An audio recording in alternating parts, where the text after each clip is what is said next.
بسم اللہ الرحمن الرحیم۔ السلام علیکم ورحمۃ اللہ وبرکاتہ۔ الحمد للہ رب العالمین والصلاة والسلام علی رسولہ الکریم، اما بعد۔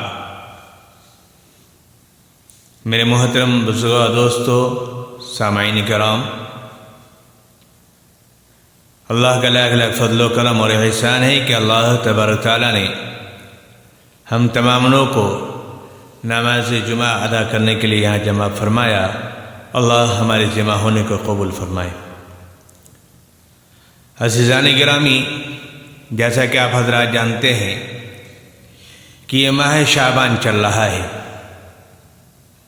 اور ماہ شعبان کے بعد انشاءاللہ رمضان المبارک کا مہینہ آنے ہی والا ہے۔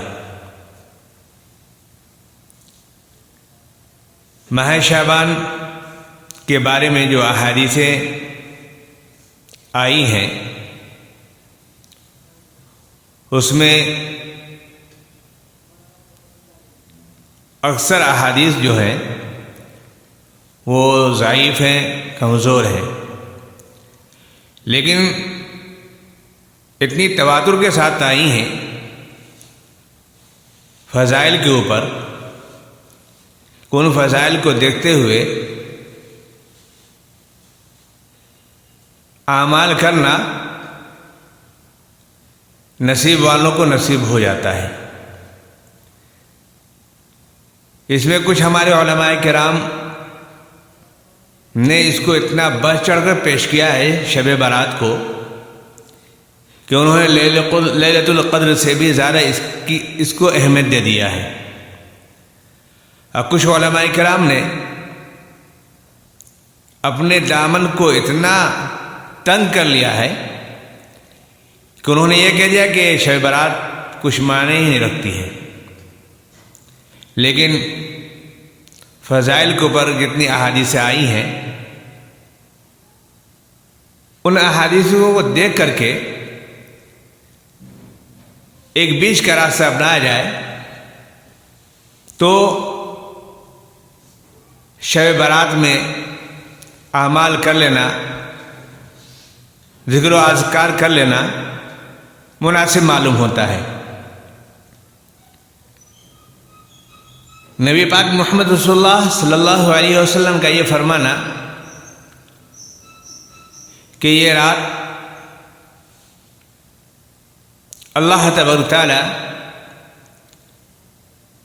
آسمان دنیا سے آواز لگواتا ہے کہ ہے کوئی مغفرت کا چاہنے والا کہ اس کی مغفرت کر دی جائے، ہے کوئی پریشانیوں سے نجات چاہنے والا کہ اس کو پریشانیوں سے نجات دے دیا جائے۔ دوسری بات یہ ہے کہ نبی پاک محمد رسول اللہ صلی اللہ علیہ وسلم کے بارے میں حضرت عائشہ صدیقہ رضی اللہ تعالیٰ کے زمانے یہ بات آئی کہ نبی پاک محمد صلی اللہ علیہ وسلم بقیع قبرستان تشریف لے گئے، اور آپ صلی اللہ علیہ وسلم نے دعائیں فرمائیں اور فرمایا کہ یہ رات اتنی متبرک رات ہے کہ اللہ تبارک تعالیٰ بنی کلب کے بکریوں کے بدن پر جو بال ہیں ان کے برابر اللہ تبارک تعالیٰ لوگوں کو معاف فرماتا ہے۔ ان تمام چیزوں کو دیکھتے ہوئے اگر کوئی شخص رات کو جاگ کر عبادت کر لے تو اپنے نامہ اعمال میں ثواب کا جمع کرنے والا ہوگا، اپنے ثواب کو بڑھانے والا ہوگا۔ اور اگر کوئی اس رات میں عبادت نہ کرے تو اس کے اوپر کوئی گناہ نہیں ہے۔ بہتر صورت تو یہ ہے کہ وہ ہمیشہ عشاء کی نماز پڑھے اور بغیر کوئی گناہ کیے ہوئے سو جائے، اور پھر فجر کی نماز باجماعت پڑھے تو اللہ تبارک تعالیٰ اس کو رات بھر عبادت کرنے کا ثواب دیتا ہے۔ اور اگر اسی رات میں جو آج کل ہمارے معاشرے میں چل رہا ہے کہ جب شب برات ہوتی ہے تو خاص طور پہ ہمارا نوجوان اس قبرستان میں اس قبرستان میں گاڑیاں لے کر کے چکر لگاتا ہے، مسجدوں کے چکر لگاتا ہے اور یہی سمجھتا ہے کہ رات جاگ لی، عبادت کا ثواب مل گیا، جبکہ عبادت کا ثواب نہیں ملا بلکہ گناہ اپنے رشتے میں لکھوا لیے۔ اللہ ہماری ان چیزوں سے حفاظت فرمائے۔ اور اسی طریقے سے نبی پاک محمد صلی اللہ علیہ وسلم کے بارے میں جو یہ بات آئی کہ نبی صلی اللہ علیہ وسلم قبرستان تشریف لے گئے، لیکن نبی صلی اللہ علیہ وسلم نے کسی بھی صحابی کو یہ نہیں فرمایا کہ آپ حضرات بھی قبرستان اس رات میں جایا کریں۔ نبی صلی اللہ علیہ وسلم کا ایک مرتبہ جانا ثابت ہوتا ہے، لیکن آج ہمارا معاشرہ ہر سال اپنے امام کو آگے کر کے قبرستان تشریف لے جاتا ہے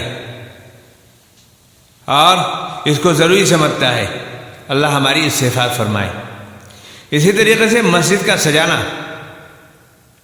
مسجد میں قمقمے لگانا، مسجد کو لائٹوں سے سجانا، اپنے مکانوں کو سجانا لائٹوں سے۔ میرے محترم بزرگوں اور دوستوں، میرے بھائیوں، دل کو سجانے کی ضرورت ہے، مسجد کو سجانے کی ضرورت نہیں ہے۔ یہاں تو اللہ کی طرف سے رحمتوں کی برسات ہوتی ہے، فرشتوں کی جھومٹ اترتی رہتی ہے۔ ہمیں اپنے دل کو سجانا چاہیے، دل کو سجانے کی ضرورت ہے، مسجد کو سجانے کی ضرورت نہیں ہے، مسجد پر لائٹ لگانے کی ضرورت نہیں ہے، بلکہ اپنے دل پر لائٹ لگائے۔ کون سی لائٹ؟ نور کی لائٹ۔ اللہ کے رسول صلی اللہ علیہ وسلم کے بتائے ہوئے نور کی لائٹ لگائے، دل کو سجائے۔ مختصر میں بتاتا چل رہا ہوں آپ کو۔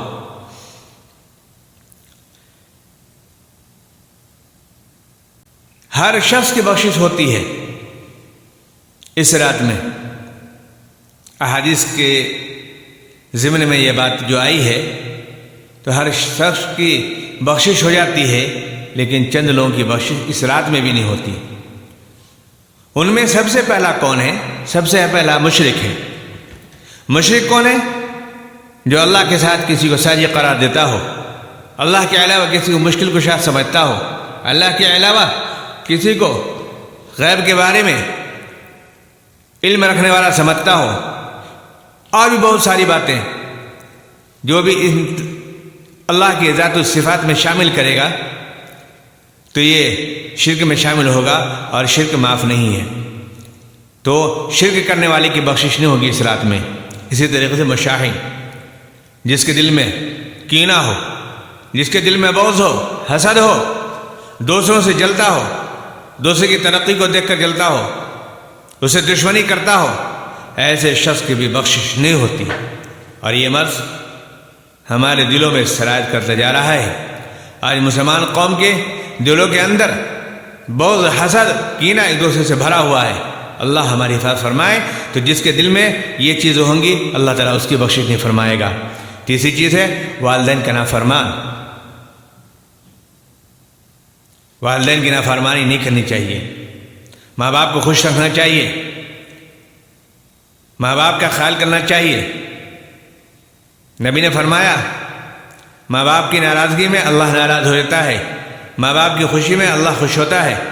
ماں باپ کو خوش رکھیے، ماں باپ کو ناراض مت کیجیے۔ یہ بہت بڑی نعمت ہے، یہ اتنی بڑی نعمت ہے کہ یہ نعمت جب چھن جاتی ہے تب احساس ہوتا ہے۔ اس نعمت کے چھن جانے سے پہلے ماں باپ کی قدر کیجیے، ماں باپ کا اکرام کیجیے، ماں باپ کی خدمت کیجیے، اور ماں باپ کا دل مت دکھائیے۔ اس لیے والدین کی نافرمانی نہیں کرنی چاہیے۔ والدین کی نافرمانی کرنے والے کی بھی اس رات میں بخشش نہیں ہوتی۔ نمبر 4، قطع رحمی کرنے والے، رشتہ داری ختم کرنے والے۔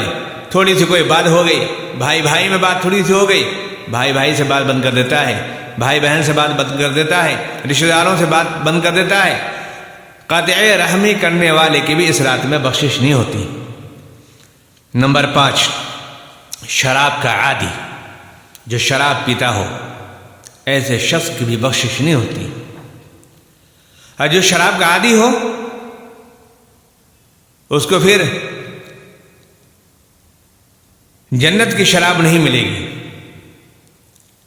یہ شراب جو جنت کی ہے ایسی ہے کہ اسے انسان کو سرور ملے گا، انسان مست ہو جائے گا۔ لیکن دنیاوی شراب پیتا ہے تو دنیاوی شراب پی کر کے اس کا دماغ خراب ہو جاتا ہے۔ قرآن نے کیا کہا؟ لا غول فیہا ولا ینزفون۔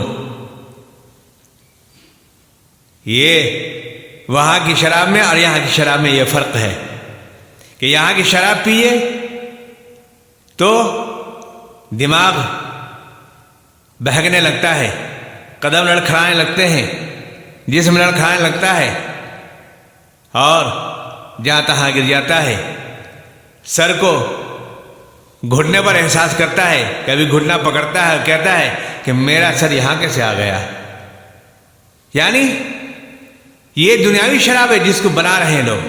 اور شراب کے بارے میں نبی صلی اللہ علیہ وسلم کا فرمان ہے کہ شراب تمام برائیوں کی جڑ ہے۔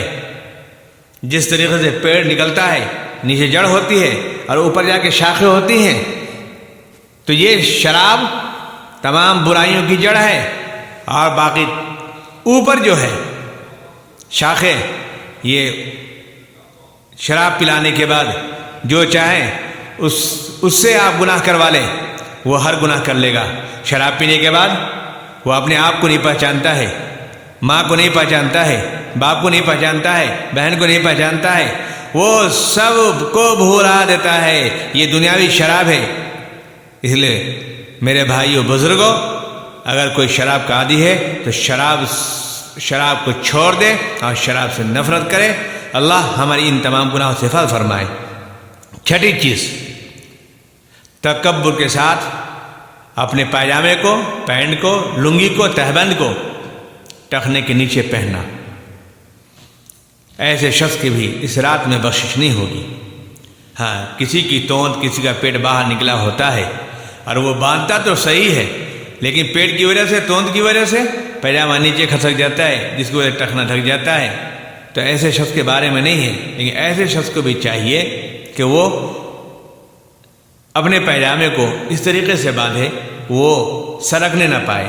بہرحال تکبر کی وجہ سے لنگی کا ٹخنے کے نیچے پہننا، پائجامے کا ٹخنے کے نیچے پہننا، پینٹ کا ٹخنے کے نیچے پہننا یہ حرام ہے۔ مردوں کا ٹخنے کو ڈھکنا حرام ہے اور عورتوں کا ٹخنے کو کھولنا حرام ہے۔ اب سب الٹا ہو چکا ہے۔ اللہ بس ہماری حفاظت فرمائے۔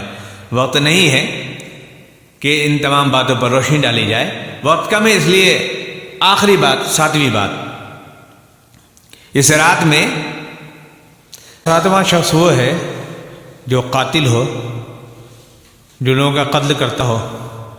اللہ تعالیٰ اس رات میں اس کی بھی بخشش نہیں فرماتا ہے۔ 8ویں بات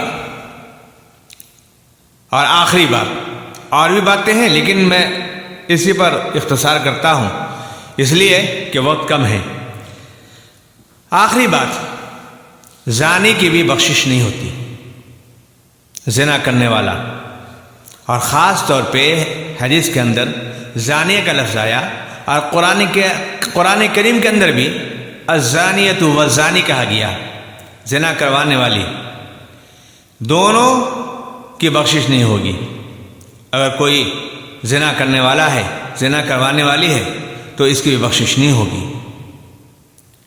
تو محترم سامعین، یہ جتنے بھی گناہ آپ کے سامنے گنوائے گئے ہیں، ان گناہوں سے بھی ہم لوگ بچیں۔ اس کے علاوہ بھی جو گناہ ہے ان تمام گناہوں سے بچنے کی کوشش کریں۔ محترم دوستو، جتنے بھی گناہ گنوائے گئے ہیں اس کے لیے کوئی ضروری نہیں ہے کہ آپ شب قدر، شب برات، شب جمعہ تلاش کریں۔ بلکہ گناہوں کی معافی کے لیے اللہ سے جب چاہے اللہ کے سامنے روئے گڑائے، اللہ معاف فرمانے والا ہے۔ یہی گناہ نہیں بلکہ جتنے بھی گناہ ہیں ان تمام گناہوں پر نادم ہونا چاہیے اور اللہ سے معافی مانگنا چاہیے، اللہ معاف فرمانے والا ہے۔ قرآن کریم میں اللہ تعالیٰ فرماتا ہے ان اللہ یحب التوابین و یحب المتطہرین، اللہ فرماتا ہے ان اللہ هو التواب الرحیم۔ اس لیے جتنا جلد ہو سکے گناہوں کے بعد اللہ تعالیٰ سے رجوع ہو کر کے معافی طلب کیجیے، اللہ معاف فرمانے والا ہے۔ اسی میں اللہ نے کامیابی رکھی ہے۔ اللہ تعالیٰ ہم تمام لوگوں کو تمام گناہوں سے بچنے کی توفیق عطا فرمائے، تاکہ کوئی بھی نیک اعمال کریں تو اللہ تعالیٰ اس کو قبول فرما لے۔ تو میرے محترم دوستو، یہ چند باتیں آپ کے گوشے گزار کی۔ اللہ تبارک تعالیٰ سے دعا کیجیے کہ اللہ تبارک تعالیٰ ہم تمام لوگ کو سننے سے زیادہ عمل کرنے کی توفیق عطا فرمائے، اور اس رات میں اپنے اپنے گھروں میں عبادت کیجیے اور اپنے گھروں کو آباد کیجیے، اور مکان کو سجانے کی ضرورت نہیں بلکہ اپنے گھر کو دین سے سجائیے، اپنے دل کو دین سے سجائیے، اور ہم تمام لوگ بھی اپنے دلوں کو اللہ کے رسول صلی اللہ علیہ وسلم کے بتائے ہوئے طریقے پر چل کر کے اپنے دل کو منور کریں۔ اللہ تعالیٰ ہم تمام لوگ کو سن ذرا عمل کرنے کی توفیق عطا فرمائے۔ وآخر دعوانا ان الحمد للہ رب العالمین۔ السلام علیکم ورحمۃ اللہ وبرکاتہ۔ سنت پڑھ لیں۔